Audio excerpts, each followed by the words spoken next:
everyone, myself Rachna. We will learn chemistry here. आज हम शुरू करने जा रहे हैं क्लास +1 का lesson number unit number 1 some basic concepts of chemistry. इसके अंदर हम पढ़ेंगे इंट्रोडक्शन टू केमिस्ट्री है बेसिकली ये कि पूरी अभी तक जो 10th क्लास तक हमने थोड़ा थोड़ा पढ़ा है तीनों ब्रांचेस के बारे में, फिजिक्स, केमिस्ट्री एंड बायो के बारे में। तो यहाँ पर हम डिटेल से पढ़ेंगे हर एक सब्जेक्ट के बारे में। तो ये है केमिस्ट्री। केमिस्ट्री के अंदर सबसे पहला टॉपिक है हमारे पास इसके अंदर कि इसका यूज क्या है। मैं इसको इंट्रोड्यूस कर रहा है कि केमिस्ट्री का यूज क्या है। केमिस्ट्री का यूज बहुत ज्यादा है। हम लोगों हमें जितनी भी चीजें बनानी, चाहे वो क्लोथ बना रहे हो, दवाइयाँ बना रहे हो, खाना हो, एवरीथिंग, प्लास्टिक है, हर एक चीज। खेती के अंदर हमने यूरिया मैन्योर डालने हैं, इनऑर्गेनिक मैन्योर्स डालने हैं, नई टेक्नोलॉजी को डेवलप करना है। तो वहाँ पर क्या है, केमिस्ट्री का बहुत ही ज़्यादा रोल होता है। तो सबसे पहले जो कंसेप्ट होता है केमिस्ट्री के अंदर वो है मैटर की। जो केमिस्ट्री है इसको समझना कि किन चीज़ों के ऊपर लागू हो रही है, जिसके अंदर है क्या। तो ये शुरू करते हैं हम एक मैटर से, एक एलिमेंट। मैटर से शुरू करेंगे फिर हम एलिमेंट तक जाएंगे। तो मैटर क्या होता है, ये हम अपनी लोअर क्लासेस में पढ़ चुके हैं। मैटर क्या होता है? मैटर क्या होता है? कुछ भी ऐसा जो क्या करे, स्पेस ऑक्यूपाई करे और जो जिसे क्या कर सकते हैं हम लोग, उसे हम लोग फील कर सकते हैं, feel by our sense organ. और क्या होता है, ये क्या करेगा, इसे स्पेस ऑक्यूपाई करेगा और इसे हम फील कर सकते हैं। And it possesses mass. Mass means अगर आप किसी भी वस्तु को, किसी भी सब्सटेंस को मैटर कह रहे हो तो उसके अंदर ये तीन चीजें फॉलो होना बहुत जरूरी है कि सबसे पहले वो अगर मैटर है तो स्पेस ऑक्यूपाई करेगा, देन उसे आप अपने 5 सेंसेस से, किसी भी सेंस से या सारी सेंस से उसे फील कर सकते हो। एंड देन आप वो मास पोजेस करेगा, मीन्स उसके अंदर मास होगा। जैसे मेरे पास एक मार्कर है, तो ये मार्कर अगर मैटर है तो ये तीनों कंडीशन को फॉलो करेगा।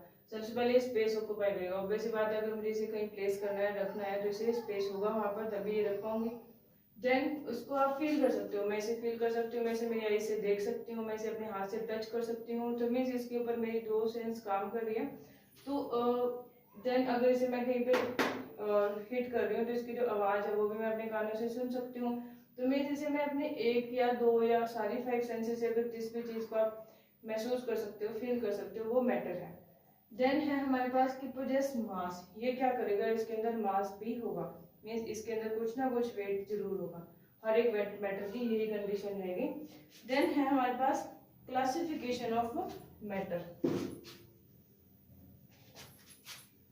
मैटर को हम क्लासिफाई कर सकते हैं ऑन द बेसिस ऑफ, इसको 2 वे से हम क्लासिफाई करेंगे। सबसे पहला है फिजिकल एंड देन है हमारा केमिकल। फिजिकल क्लासिफिकेशन के अंदर क्या होती है, फिजिकल क्लासिफिकेशन का मतलब कि वो कौन से स्टेट्स है जिसके अंदर एक मैटर एग्जिस्ट कर सकता है। बेसिकली वो 3 स्टेट्स होती हैं, solid, liquid and gas. In 3 state में वो फिजिकली मींस एग्जिस्ट करता है। एक मैटर, कोई भी मैटर होगा वो इन्हीं 3 स्टेट में से ऑक्यूपाई करता है, 3 स्टेट को ही। केमिकल के अंदर क्या होता है, केमिकल के अंदर जो मेटल होता है वो उसे आप उसको होमोजेनियस भी कह सकते हो, हेट्रोजेनियस कह सकते हो, ऑर्गेनिक, इनऑर्गेनिक। तो इसकी कई सारी ब्रांचेस हैं। तो यहाँ पर एक टेबल है केमिकल क्लासिफिकेशन। उसको आप क्या है, जो एक मेटल है वो क्या हो सकता है, वो हो सकता है होमोजेनियस।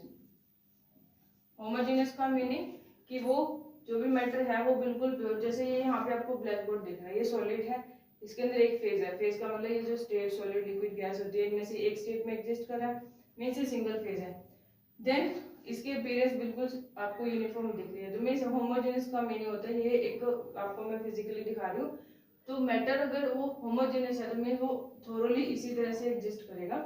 एंड देन है हमारे पास होमोजेनियस एंड हेट्रोजेनियस।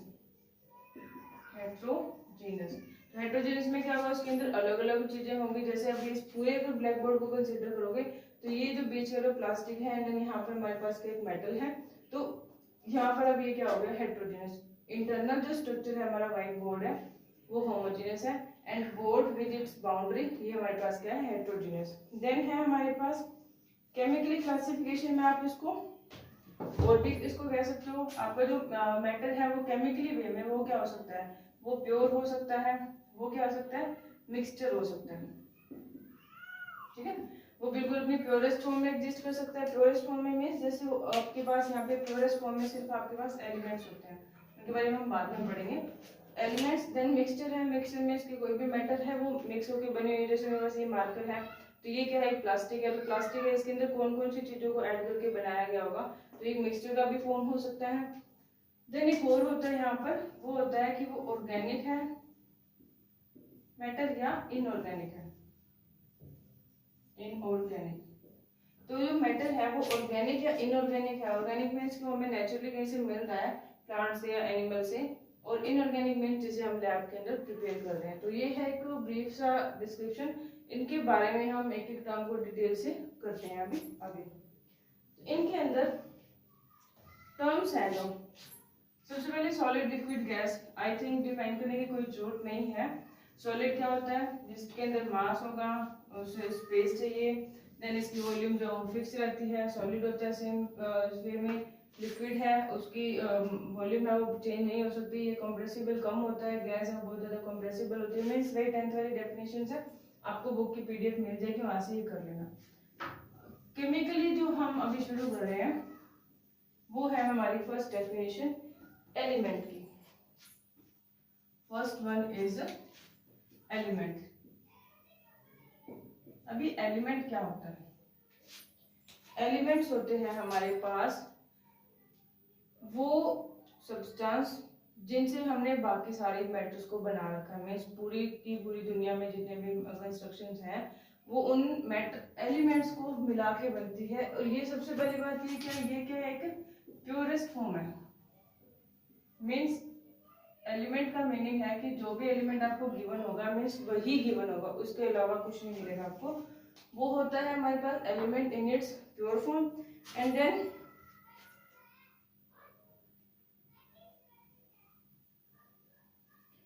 ओके, तो ये क्या है, अपनी प्योरेस्ट फॉर्म में एग्जिस्ट करता है। एंड इसको आप क्या है, एक एलिमेंट को हम ब्रेक नहीं कर सकते, ब्रेक नहीं कर सकते। कैसे, किसी भी मेथड से आप उस एलिमेंट को फर्दर ब्रेक नहीं कर सकते। ब्रेक का मतलब कि आप एलिमेंट है और उसे आप ब्रेक करोगे तो ब्रेक करके अगर आपने उसका कुछ न्यू सब्सटेंस बनाना है तो पॉसिबल नहीं है। क्यों, क्योंकि आपको अगर एलिमेंट दे दिया आयरन, आयरन का अगर इतना बड़ा ब्लॉक है आपके पास, उस ब्लॉक को हाफ कट कर दो तब भी आयरन है, 4 पार्ट बना दो तब भी आयरन है, मोर पार्ट्स इसके जितने मर्जी इसको पीसेस में कट कर दो, ये क्या रहेगा, आयरन ही रहेगा। मीन्स एलिमेंट क्या होता है, एक मेटल कह सकते हो आप, जो क्या है अपनी प्योरेस्ट फॉर्म में एग्जिस्ट करता है। एंड उसको अगर आप ब्रेक करोगे तो ब्रेक करने के बाद आप उसको उसका कुछ नया नहीं बना सकते। मीन्स इसके अंदर बाद में चेंजेस करके कुछ एडिशन करके हम बना सकते हैं, बट इसे हम अगर ब्रेक डाउन करते रहेंगे तो इससे कुछ नया नहीं बनेगा। आप आयरन को ब्रेक करोगे आयरन ही मिलेगा, गोल्ड को आप पीसेस में कट करोगे तो आपको गोल्ड ही मिलेगा। देन है कंपाउंड। एंड जो एलिमेंट्स होते हैं ये हमारे पास फर्दर 3 टाइप्स के होते हैं। जो सारे एलिमेंट्स हमारे पास पीरियोडिक टेबल में आपको मिल जाएंगे, जो पीरियोडिक टेबल में जितने भी वो दे रखे हैं सारे के सारे वो हमारे पास क्या है, एलिमेंट्स हैं। तो उन एलिमेंट्स को हम 3 टाइप में क्लासिफाई करते हैं। एलिमेंट्स ये क्या है, ये होते हैं मेटल, देन है non metal, and then third is metalloids. Metalloids, ठीक है। तो इनके बारे में भी हम आगे और डिटेल से पढ़ेंगे। तो एलिमेंट्स की जो क्लासिफिकेशन है वो क्या है, 3 बेसिस पे इसको डिफाइन किया जाता है, metal, non metal and then metalloids. तो इसके बाद हमारे पास जो एलिमेंट्स के बाद जो डेफिनेशन आती है डायरेक्ट, इससे जो बनेगा आगे वो क्या है, कंपाउंड।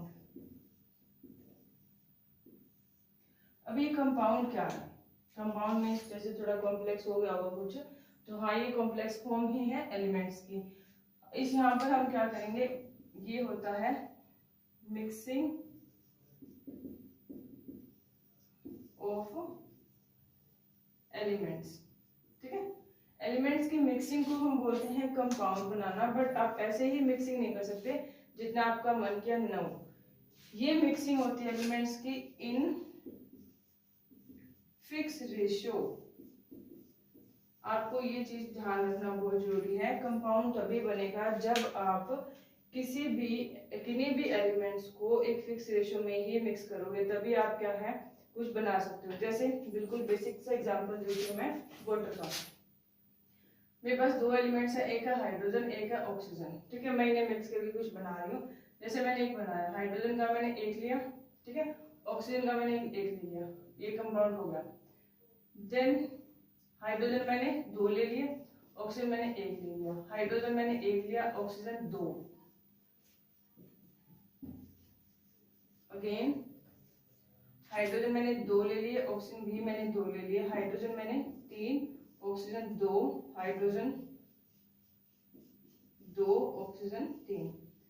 अब मैंने क्या बनाया है, ये मैंने कुछ एलिमेंट्स लिए हैं एंड मैं इनका कंपाउंड बना रही हूँ। बट अगर डेफिनेशन को ध्यान में ना रखें, सिंपल अगर हम इतना ही लें कि मिक्सिंग ऑफ एलिमेंट जो है वो हमारा क्या है कंपाउंड है, तो पर फिक्स रेशियो में होना जरूरी है। तो यहाँ पर देखो, इसको मैंने मिक्स किया, ये क्या बना OH, ठीक है, इसको मैंने मिक्स किया, ये क्या बना H2O, ये बना मेरा HO2, ये बना H2O2, देन ये है H3O2, H2O3, ये है मेरे पास। ठीक है, अब इतने मैंने कंपाउंड बना तो दिए, बट इनमें से जो एग्जिस्ट जो करते हैं कंपाउंड्स, वो ये सारे एग्जिस्ट नहीं करते। ठीक है, तो कौन से एग्जिस्ट करेंगे, वो एग्जिस्ट करेंगे जिनकी रेशियो प्रॉपर है। अब ये प्रॉपर रेशियो कहाँ से मिलेगी, ये रेशियो मिलेगी हमें इनकी जब हम डिटेल से इनके मास के बारे में स्टडी करेंगे, एंड देन इनकी बॉन्डिंग, इनके वैलेंस में कितने इलेक्ट्रॉन हैं, एंड इनको अपना ऑक्टेट कंप्लीट करने के लिए कितने इलेक्ट्रॉन्स गेन या लॉस करने हैं, वहां से हमें पता चलेगा। बट फिलहाल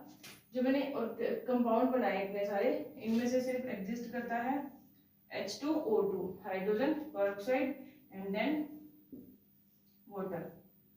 तो ये कोई कंपाउंड नहीं है, ये आयन होता है, इसके ऊपर -1 चार्ज होता है, एंड ये नहीं होता, ये भी नहीं होता, एंड ये भी नहीं होता। क्लियर? तो हमारे पास ये कंपाउंड क्या है, mixing of elements in fix ratio, वही बनाएंगे हमारे पास कंपाउंड्स। देन नेक्स्ट है हमारे पास मिक्सचर क्या है। अगेन मिक्सचर जो बेसिक डेफिनेशन होती है कि मिक्सचर क्या है, मिक्सिंग ऑफ टू और मोर एलिमेंट्स को जब आप मिक्स करोगे तो हमारे पास क्या बन जाएगा मिक्सचर। मिक्सचर अगेन कि वो होमोजेनस हो सकता है या हेटेरोजेनस हो सकता है। तो होमोजेनस मिक्सचर वो होंगे जिनको मिक्स करने के बाद आपको एक सिंगल फेज मिल जाए, मतलब एक सिंगल स्टेट मिल जाए, बिल्कुल थोरली आपको सेम दिखे। जैसे मैंने क्या है, मेरे पास एक गिलास ऑफ वाटर है, तो आप कहीं पर भी चेक करो, वाटर का फॉर्मूला क्या होता है H2O।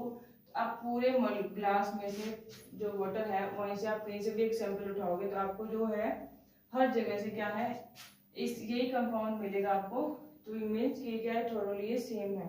जैसे आपने क्या है NaCl डाल दिया पानी के अंदर, आपने NaCl H2O plus NaCl salt आपने मिक्स कर दिया, इसके अंदर क्या है, अब ये जो बनने के बाद जो नया सॉल्यूशन बनेगा, यहाँ पर बनेगा NaOH प्रोड्यूस होगा हमारे पास। तो वो क्या, ये क्या है NaOH भी अभी यहाँ पर हमें थोरली मिलेगा। हमको ये नहीं है कि यहाँ पर आपको वाटर मिल रहा है, यहाँ पर आपको NaCl मिल रहा है, यहाँ पर NaOH मिल रहा है, ऐसा कुछ नहीं होगा। होमोजेनस है तो वो पूरे के अंदर सेम फेज में एग्जिस्ट करेगा। देन नेक्स्ट है हमारे पास डिफरेंस दे रखे हैं मिक्सचर एंड कंपाउंड के, उनको आप रीड करोगे। Next is atom and molecule. अब यहाँ से आपकी क्या है डिटेल डेफिनेशन शुरू होती है। तो एटम एंड मॉलिक्यूल क्या है हमारे पास, इनको आप ध्यान से सुनना। एटम जो केमिस्ट्री का बिल्कुल बेस है, एंड देन हमारे पास है मॉलिक्यूल। एटम क्या होते हैं, जो हमने पीरियोडिक टेबल के अंदर जो मैंने आपको गिवन वर्ड्स दिए थे आपको, कि अब वो सारे क्या है हमारे पास एलिमेंट्स थे। ठीक है, वो एलिमेंट्स हैं, उनको आप एटम भी कह सकते हो। तो वो क्या है, एटम क्या है, ये क्या है एक स्मॉलेस्ट पार्ट है of element that can exist, that may or may not exist in free state.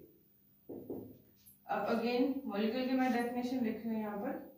Molecule होता है a group of atom that is capable to exist freely। तो हमारे पास क्या है, एटम एंड मॉलिक्यूल। अब मैंने यहाँ पे क्या लिखा है, सेम है, ये एटम है, एक एलिमेंट का ये क्या है, स्मॉलेस्ट पार्ट है, पर ये फ्री एग्जिस्ट कर भी सकता है, नहीं भी कर सकता है, बट ये फ्रीली एग्जिस्ट करेगा। अब ये फ्रीली एग्जिस्ट कौन कर रहा है, जैसे मेरे पास मैंने एक एलिमेंट लिया हाइड्रोजन, हाइड्रोजन, ऑक्सीजन, नियोन, सबके नाम से आप गो थ्रू हो, ठीक है, आपको नेम पता है। अब ये क्या है, ये जो हाइड्रोजन है, ये ऐसे हाइड्रोजन का सिंबल होता है H, बट अकेला H नहीं रहता, हाइड्रोजन दो इकट्ठे होकर रहते हैं, दो हाइड्रोजन कंबाइन होकर वो यहाँ पे रहते हैं H2। ऑक्सीजन है, सिंबल होता है O, ठीक है, ये कैसे एग्जिस्ट करेगा हमारे पास, ये भी क्या है, दो मिक्स होकर रहते हैं, ऑक्सीजन जो है वो कैसे एग्जिस्ट करेगा, O2 की फॉर्म में, क्लियर। बट ये जो नियोन है वो अकेला रहता है, ठीक है, मीन्स अगर आपने अकेला हाइड्रोजन ऐसे छोड़ दिया वो स्टेबल नहीं है, अकेला ऑक्सीजन भी स्टेबल नहीं है, बट अकेला नियोन है वो स्टेबल है, क्यों, क्योंकि नोबल गैस है, नोबल गैस, ठीक है। तो ये हमारे पास टर्म्स हैं। तो एटम की डेफिनेशन रखिए एक बार आप यहाँ पर, लिमिटेड रहो कि स्मॉलेस्ट पार्ट है एलिमेंट का जो मे रह भी सकता है और मे नोट नहीं भी रह सकता, कैसे, फ्री नहीं रह सकता, फ्री स्टेट का मतलब अकेला नहीं रह सकता, क्लियर, अकेला नहीं रह सकता। उसके बाद जो अकेले नहीं रह सकते उन्होंने क्या बनाए, मॉलिक्यूल्स, ये भी मॉलिक्यूल बनाएंगे बट बहुत रेयर बनाते हैं ये मॉलिक्यूल, बट जो ये फ्रीली एग्जिस्ट नहीं कर पाते हैं वो अपने मॉलिक्यूल वो ग्रुपिंग कर लेते हैं अपनी, एंड उन्हीं ग्रुपिंग को हम बोलते हैं मॉलिक्यूल्स। जैसे मेरे पास इसका मेरे पास मॉलिक्यूल है H2O, ये इसका मेरे पास मॉलिक्यूल है H2O2, again SO2, CO2, then हमारे पास है NaCl। तो यहाँ पर क्या है, बहुत सारे एलिमेंट्स की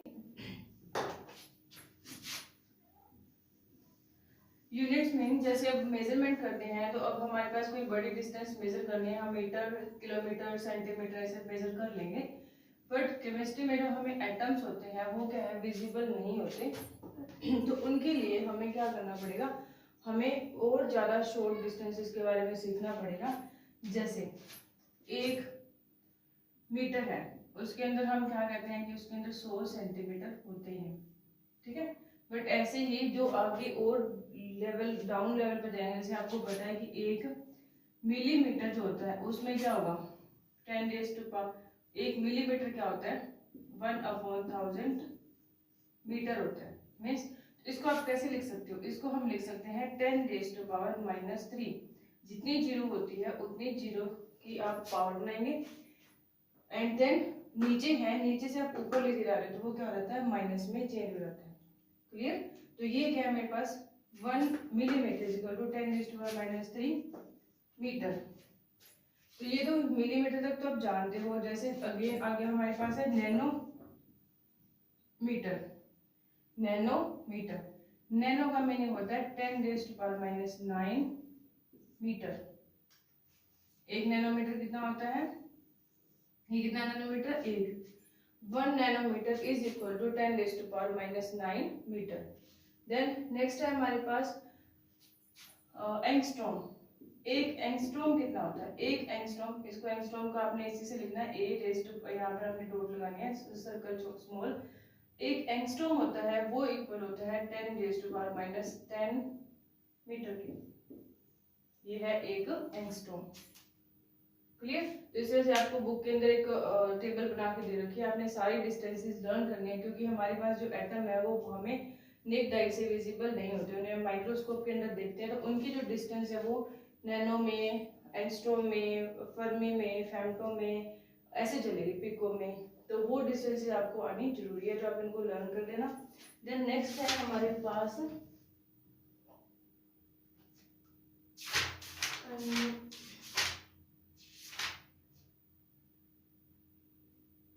okay, next topic is law of conservation. Law of conservation okay, हमारा नेक्स्ट टॉपिक है एटम एंड मॉलिक्यूल को लर्न करने के बाद एटम एंड मॉलिक्यूल से हम आगे क्या पढ़ेंगे, एटॉमिसिटी। एटॉमिसिटी, एटॉमिसिटी क्या होती है, एटॉमिसिटी होती है कि कितने एटम मिलकर एक साथ ग्रुपिंग करेंगे, ठीक है, means how many atom combine to form a molecule, simple, कि कितने एटम्स मिलकर आपस में रहेंगे जिनसे क्या है वो मॉलिक्यूल बना सके, या आप ये भी कह सकते हो कि वो कितने एटम्स मिलकर अपनी ग्रुपिंग करके वो फ्रीली एग्जिस्ट कर सकते हैं, तो उसको हम बोलते हैं एटॉमिसिटी।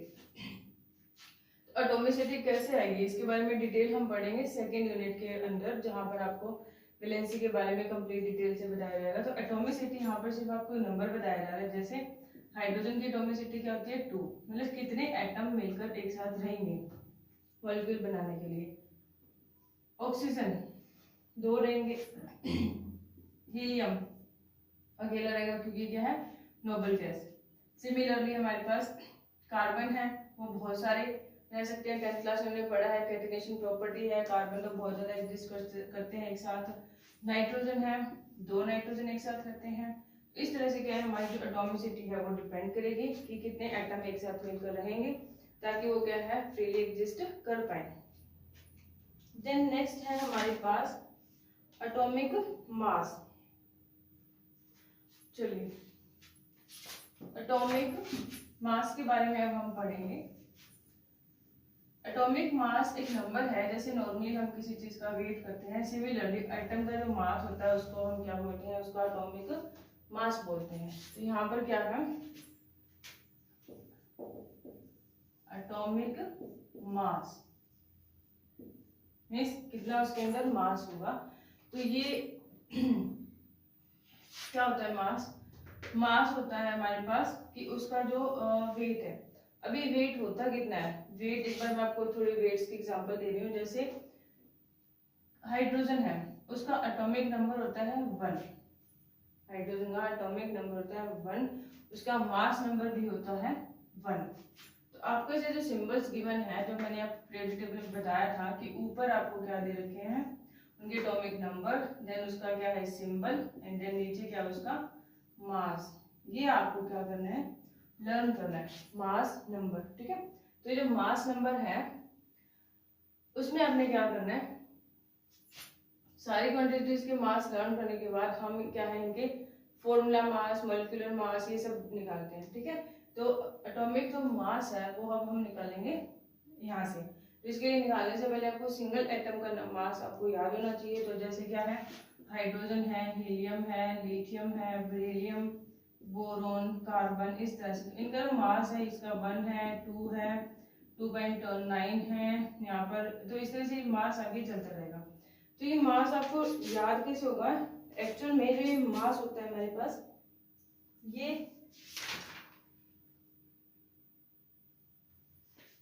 मैं आपको यही क्लियर कर देती हूँ, ये आगे आएगा दोबारा से। वैसे ये जो मास होता है यहाँ पर आप इनके लर्न करेंगे, बट एक्चुअल में जो मास होता है ये एटम, ये किससे बना होता है, मतलब ये भार किसका होता है एटम के अंदर।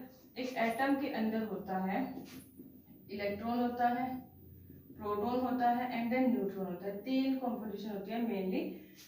तो ये जो मास होता है, जो एटम का भार है, वो क्या है इन दोनों का सम होता है।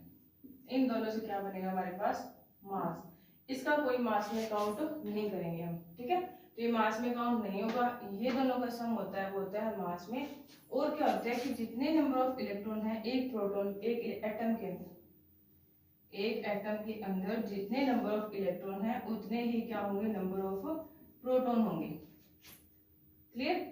अब हमारे पास क्या है, जितने एटम के एटम उसका नंबर है, एटॉमिक नंबर है, उतने इलेक्ट्रॉन उतने प्रोटॉन। अब ये तो क्या है, मास में कंट्रीब्यूट कर नहीं रहे, कौन कर रहा है, प्रोटॉन कर रहा है।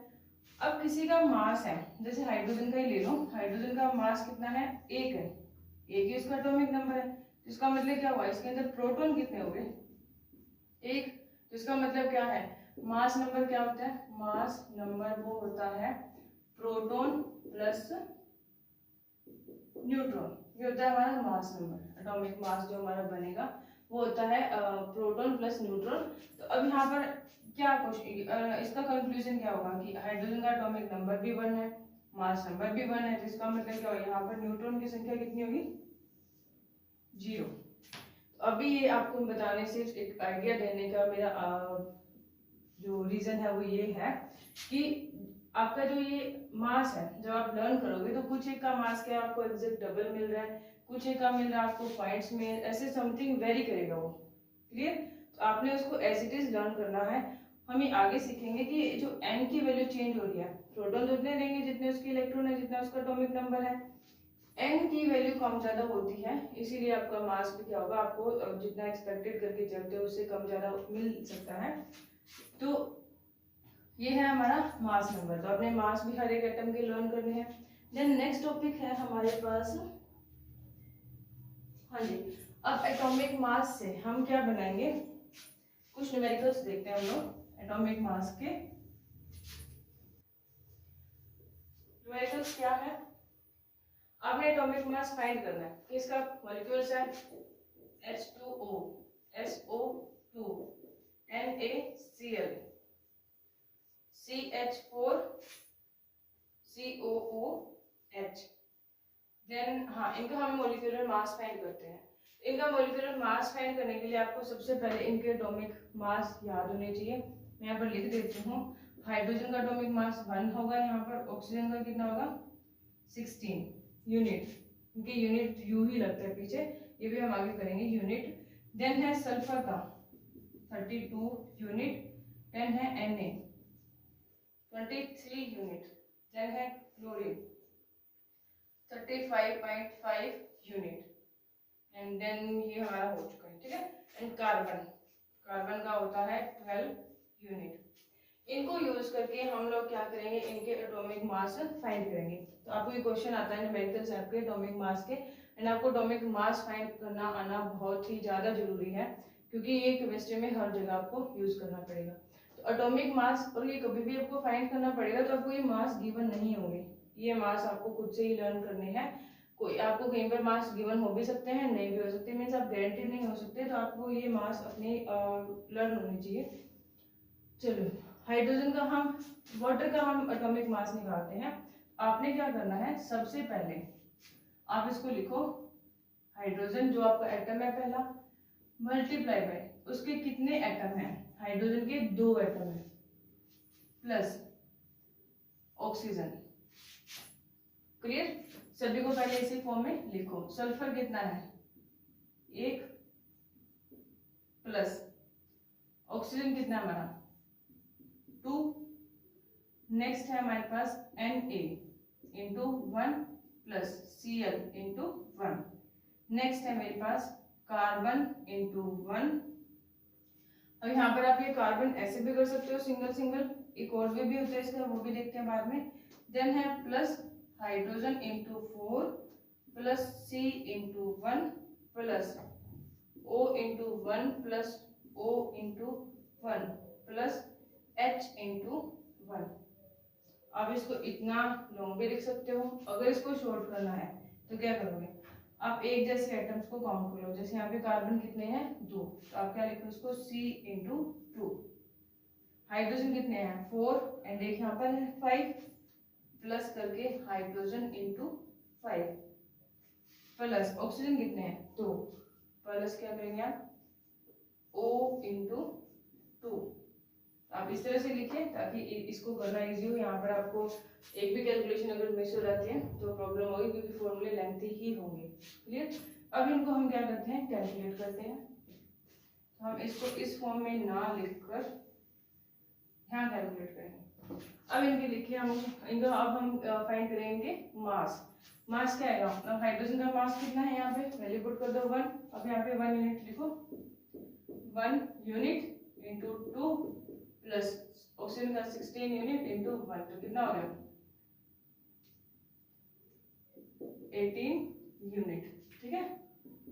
सल्फर का कितना है 32 unit, 32 into 1 plus 16 into 2, calculate करो 32 प्लस 32, ठीक है, कितना आ गया 64 यूनिट। क्लियर। अब यहाँ पे मिस्टेक क्या है, अगर मैंने यहाँ पर ये यू वर्ड नहीं लिखा, यहाँ पर भी मैंने नहीं लिखा, तो आप यहाँ पे ये जो लिख के इसको यूनिट लिख दोगे तो यहाँ पर आपके मार्क्स कट जाएंगे, क्योंकि ये रूल नहीं है। यूनिट आपको हर स्टेप में लिखना है, चाहे वो फिजिक्स का न्यूमेरिकल हो या केमिस्ट्री का न्यूमेरिकल हो। अगर वहाँ पर यूनिट यूज हो रहे हैं तो आपने हर स्टेप में यूनिट लिखने की आदत को डालना है। देन नेक्स्ट है Na का मास कितना है 23 इंटू 1 23 यूनिट प्लस क्लोरीन का 35.5 यूनिट, तो 35.5 इंटू 1 35 आ जाएगा। तो ये कितना हो गया हमारे पास 5 8 एंड देन 5। NaCl का 58.5 यूनिट। देन नेक्स्ट है नेक्स्ट है हमारे पास ये वाला कार्बन इंटू 2। कार्बन का कितना है 12 यूनिट इंटू 2 प्लस हाइड्रोजन का 1 unit into 5 plus 16 unit into 2, 24 plus 5 unit plus 32 unit, इनका टोटल करके डैश यूनिट आ जाएगा। तो ये है आपके एटॉमिक मास को फाइंड आउट करने का वे। बहुत सिंपल है, बस आपने नंबर ऑफ एटम काउंट करने हैं मॉलिक्यूल में कितने हैं, उसको से नंबर से मल्टीप्लाई करो, उसका मास आपको याद होगा, उसको लिखो एंड देन सभी को क्या करना है, बस ये ध्यान रखना है कि सभी को हमने क्या करते जाना है प्लस करते जाना है। ये यहाँ पर प्लस होगा, अलग अलग एटम्स जो है वो क्या हो रहे हैं यहाँ पे प्लस हो रहे हैं। सेम नंबर की उसके कितने हैं वो तो मल्टीप्लाई करना ऑब्वियस सी बात है, एंड बाकी को क्या करना है हमने उसको मल्टीपल फॉर्म में लिख के करना है। तो ये था हमारा एटॉमिक मास। देन नेक्स्ट है टॉपिक मोल कंसेप्ट, सबसे इंपॉर्टेंट। चलिए अभी तक हमने क्या देखा है, एक एटम, देन उससे बना एक मॉलिक्यूल, देन एटम का मास, एंड देन एटम के मास से हमने जो ग्रुप में उनके बने हुए हैं मॉलिक्यूल, उनका मास हो चुका है। अब आता है मोल। मोल क्या होता है MOLE, मोल। मोस्ट इंपॉर्टेंट कंसेप्ट है। मोल एक नंबर है, basically it is a number. इसका कोई यूनिट नहीं होता क्योंकि एक नंबर है, काउंटिंग है। किसकी काउंटिंग है, ये काउंटिंग यूज होती है एटम के कंसेप्ट में। क्लियर। एटम में ही यूज होगी हमारी जो क्वांटिटी है, कितने मोल है। तो ये मोल हम लोग देखते हैं, जैसे आपके पास 1 डजन आपके पास क्या है, 1 डजन आपके पास बुक है। कितने बुक आएंगे 1 डजन के अंदर 12 बुक। ठीक है। आपको अगेन मैंने दिया 1 डजन, मैंने दे दिया चेयर दे दी 1 डजन चेयर, कितनी चेयर्स आएंगे 12 चेयर्स। अगर मैं आपको दे दूं 1 मोल चेयर, ये कितनी चेयर्स आएंगी, ये आएंगे 6.23 इंटू 10⁻23। क्लियर। ये है हमारे पास मोल, मोल का नंबर। मोल का नंबर, मोल मीन्स क्या है कि जैसे एक दर्जन के अंदर, एक डजन के अंदर 12 क्वांटिटी होती है, सिमिलरली एक मोल के अंदर इतने हमारे पास क्वांटिटीज होंगी। क्लियर। ये आपने नहीं देखना, जैसे यहाँ पर देखो बुक है, स्मॉल इन साइज है, चेयर है वो काफी बड़ी है, बट एक डजन बनाने के लिए आपको 12 ही बुक्स लेनी पड़ेगी, 12 ही चेयर लेनी पड़ेगी। सिमिलरली मोल बनाते टाइम आप ये नहीं ध्यान रखोगे कि वो एटम हैवी है, स्मॉलर है, बिगर है, नो। हमने सिर्फ ध्यान देना है, तो ये ध्यान देना है कि वो इतने नंबर में होना जरूरी है, मोल। क्लियर? तो मोल क्या हो गया हमारे पास? अगर मेरे पास हाइड्रोजन है, हाइड्रोजन पहले नंबर का एटम है, बहुत ही छोटा होता है, बहुत ही ज्यादा छोटा, इतना छोटा होता है कि इसके पास अपना जो खुद का इलेक्ट्रॉन है उसे भी ये हैंडल नहीं कर पाता। देन इसका अगर 1 मोल आपके पास हाइड्रोजन है तो कितने एटम्स होंगे? 6.023 इंटू 10⁻23 6.0 आएगा यहाँ पर, 6.023 इंटू 10⁻23। ये क्या है? एटम। अब मैंने यहाँ पर एटम क्यों लगाया? क्योंकि मैं यहाँ पर अकेला हाइड्रोजन लिख रही हूँ। अगर मुझे लेना है 1 मोल H2, अब मैंने क्या ले लिया? हाइड्रोजन का मॉलिक्यूल, ठीक है। तो ये हाइड्रोजन का जो मॉलिक्यूल है वो कितना बना देगा? 6.023 into 10⁻23 molecules of H2। Clear? H2 के इतने मॉलिक्यूल्स होंगे। अब यहाँ पर क्या हो गया? अब इसमें हाइड्रोजन के एटम कितने हैं? क्योंकि यहाँ पर हाइड्रोजन, देखो यहाँ पर जो इस केस के अंदर एक जो क्वांटिटी काउंट होगी हमारी, वो क्या काउंट होगी? H2, मतलब 2 हाइड्रोजन एक साथ काउंट करेंगे वो 1 है। और यहाँ पर क्या है? अकेला हाइड्रोजन, ये 1 है, क्योंकि हमने यहाँ पर एटम लिया, हमने यहाँ पर मॉलिक्यूल लिया। क्लियर? तो एटम अगर लोगे तो आपको उतने ही एटम लेने हैं, मॉलिक्यूल अगर किसी का ले रहे हो तो उतने ही मॉलिक्यूल लेने हैं। जैसे अगेन एक और क्वेश्चन देखते हैं हम लोग।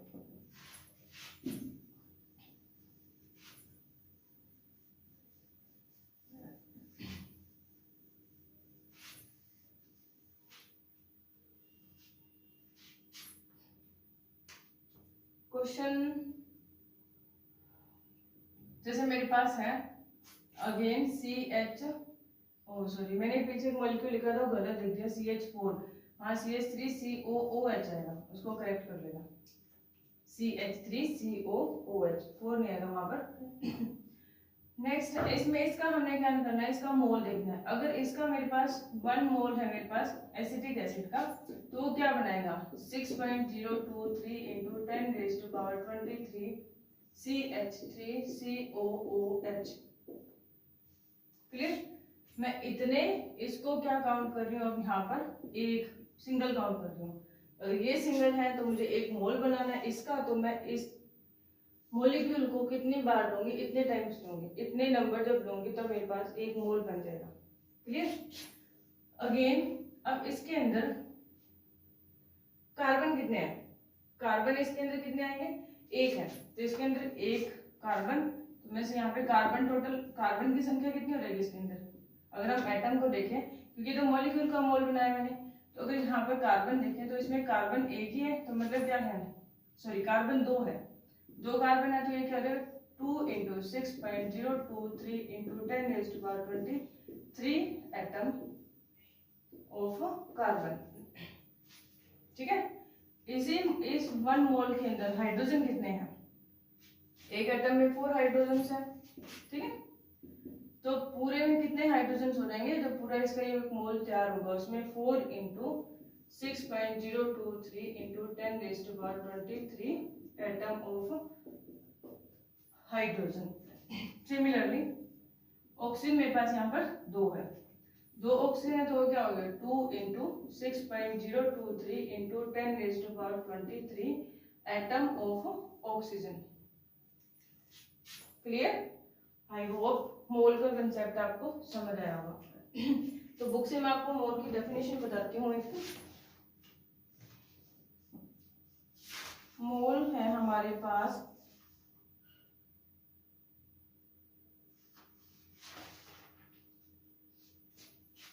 mole is defined as that atom of substance which has mass equal to gram atomic mass of if a substance is atom or gram molecular mass।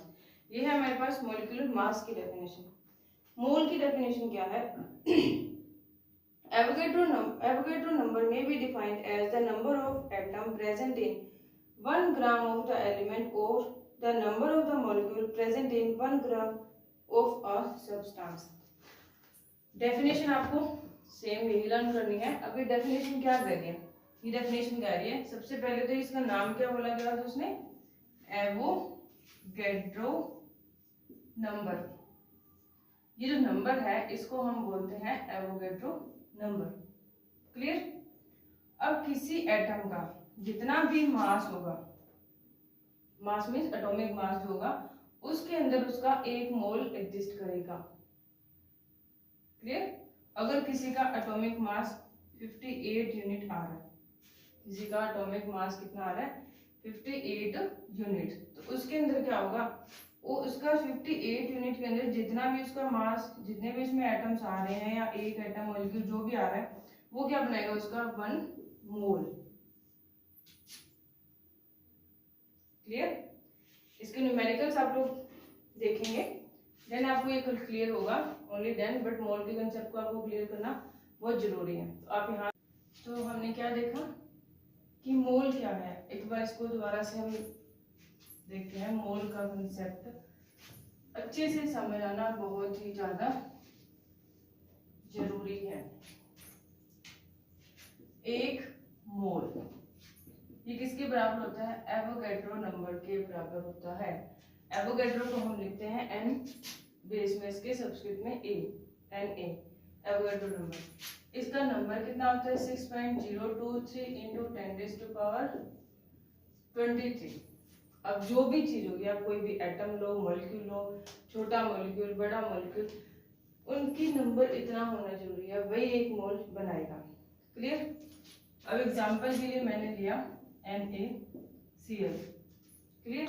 अब NaCl है, अगर मेरे पास 1 मोल है NaCl का, तो उसमें कितने होंगे 6.023 इंटू 10⁻23 मेरे पास NaCl होंगे। अकेला Na नहीं, ना ही अकेला Cl, NaCl का 1 मॉलिक्यूल जो है वो इतने नंबर्स होगा मेरे पास, मतलब इतने बार मैं इसको जब रिपीट करूंगी, इतने मॉलिक्यूल्स मैं NaCl के लूंगी, तब मेरे पास क्या बन जाएगा 1 मोल। अब NaCl का एटॉमिक मास क्या होता है 23 प्लस 35.5, 58.5 यूनिट। 23 प्लस 35.5, 58.5, तो 58.5 यूनिट है जो हमारे पास किसके, NaCl के। क्लियर।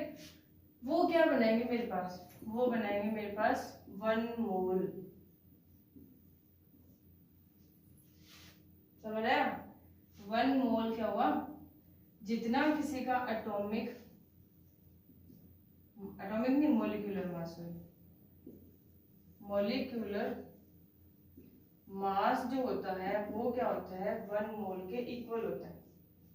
जैसे अब हाइड्रोजन का है, अगर मैंने हाइड्रोजन का लिया 1 मोल, ठीक है, तो हाइड्रोजन का मास कितना होता है 1 यूनिट। तो इसका मतलब क्या हुआ, वहां पर मेरे पास Na नंबर में मेरे पास हाइड्रोजन है, ठीक है। इसका मतलब क्या हुआ कि हाइड्रोजन का 1 यूनिट है ना, जो 1 यूनिट हमारे पास हाइड्रोजन है, 1 यूनिट हाइड्रोजन, इसका जो एटॉमिक मास है उसका मतलब क्या है मेरे पास, यहाँ पर 1 हाइड्रोजन है। बट अगर मैं यहाँ पर मॉलिक्यूल ले लूँ हाइड्रोजन के H2, इसका मास कितना हो गया 2 यूनिट, क्योंकि एक हाइड्रोजन एक हाइड्रोजन 2, तो 2 यूनिट के अंदर कितने मोल होंगे 1 मोल। 2 यूनिट के अंदर हाइड्रोजन का 1 मोल होगा, 1 मोल ऑफ H2। मीन्स जितना भी आपके पास यूनिट होगा उसके उतने ही आप यूनिट के क्या बना देना ग्राम। यहाँ पर यूनिट किस में चेंज हो जाएगा ग्राम के अंदर। अब इतने ग्राम के अंदर 1 मोल होगा, इतने ग्राम के अंदर भी 1 मोल होगा। I hope you understand very well. ये था हमारा मोल का कंसेप्ट। देन एक बार और हम मास की डेफिनेशन देखते हैं। जो एटॉमिक मास है, हमने देखा कि इसके अंदर इतना वेट है, इतना वेट नहीं सॉरी मास है, तो वो मास किसके इक्वल होता है एटॉमिक मास। जैसे अभी मैंने लगाया किसी का, जैसे मेरे पास सोडियम ही है, मैंने कहा इसका 23 यूनिट मास होता है, 23 यूनिट इसका क्या है, मास है। तो ये 23 यूनिट, अब ये यूनिट किसके इक्वल होगा, मतलब एक यूनिट अब हमने किसके इक्वल बनाना है। जैसे हमारे पास क्या है, हमने वेट करना है, वेट करना है तो आपने 1 kg लिया। अब वो जो 1 kg का अमाउंट है, वो जो हमारे पास आयरन की जो बॉक्स बना होता है, जो जिसके ऊपर 1 kg लिखा होगा, ठीक है, वो हमने कहाँ से मेजर किया कि इतना ही 1 kg होगा। क्लियर। तो इतना ही 1 kg होगा, या हम क्या करते हैं कि वॉल्यूम लेते हैं।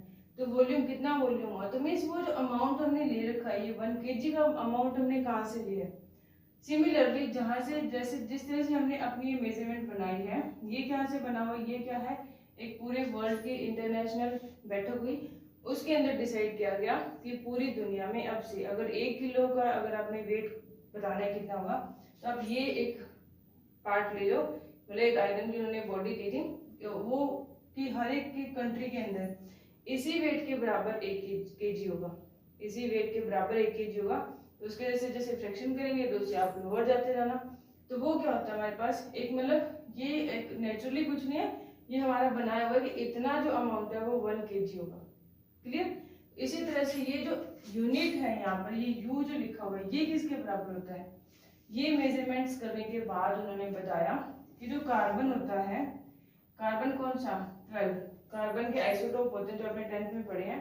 आइसोटोप होते हैं इसके 3, कार्बन 12 एग्जिस्ट करता है, कार्बन 13 एंड कार्बन 14। ये रेयर होते हैं, कम अमाउंट में मिलते हैं हमें, बट जो ये हमारे पास है कार्बन 12, कार्बन 12 का जितना भी मास है, कार्बन 12 का जितना भी मास है, उसका 1/12 कर देने पर जो अमाउंट आएगी वो क्या है मेरी 1 यूनिट। अभी जो यू लिखा हुआ है पीछे, इसका मीनिंग क्लियर है। जैसे हाइड्रोजन का जो मास है वो कितना है 1 यूनिट, इसका मतलब ये किसके बराबर है, हाइड्रोजन का मास आप यूनिट में लिख रहे हो, अगर इसको मैं कार्बन की फॉर्म में लिखूंगी तो कैसे लिखा रहेगा 1/12 ऑफ किसका C12 का मास। मीन्स जो कार्बन 12 वाला जो आइसोटोप है जिसका मास नंबर 12 है, उस कार्बन का जितना भी मास है उसका मैं 1/12 पार्ट कर दूंगी, तो जो भी क्वांटिटी आएगी मेरे पास वो क्या है 1 यूनिट। क्लियर। तो आपको एक ये एटॉमिक मास की डेफिनेशन आपको एज इट इज ही लर्न करनी है कि it is the 1/12 of the carbon isotope carbon 12। Clear. तो ये था। अभी हमने करना क्या है यहाँ तक,